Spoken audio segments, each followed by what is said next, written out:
Which of these is an elephant? If you guessed all of them, you win.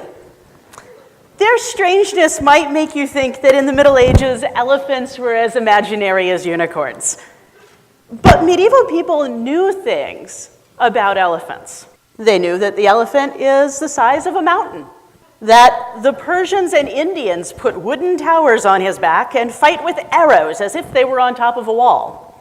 They knew that elephants are wise and never forget. Elephants are scared of mice.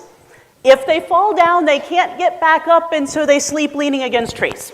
If one falls down, the other elephants rush to help it. They eat with their trunks, which look like giant snakes. They get pregnant only rarely, have long pregnancies, and generally deliver single babies. Some of this mirrors our own shared assumptions, but other medieval ideas might strike us as a little odd. For example, their ideas about how it is that elephants have those babies. Believing that moral lessons are to be learned from all of creation, they knew that the noble, strong, and rare elephant must represent virtue, and thus feel no lust. So they only conceived when they traveled to the lands of paradise, and the female tempted the male to eat the mandrake root. Eventually, medieval naturalists agreed baby elephants were all born in a lake or a river. This was to protect the baby from their natural enemy, dragons. As an archetype for virtue, the elephant could only be bested by the worst of enemies.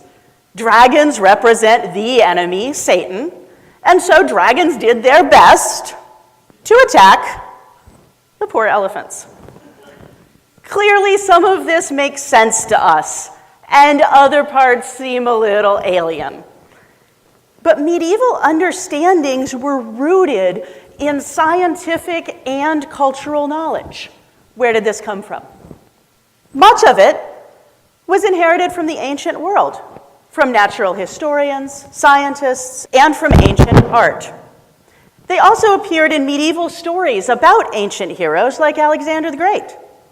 But also, and increasingly as time went by, medieval people knew about elephants from experience and from their rich connections with Islam and the Eastern world.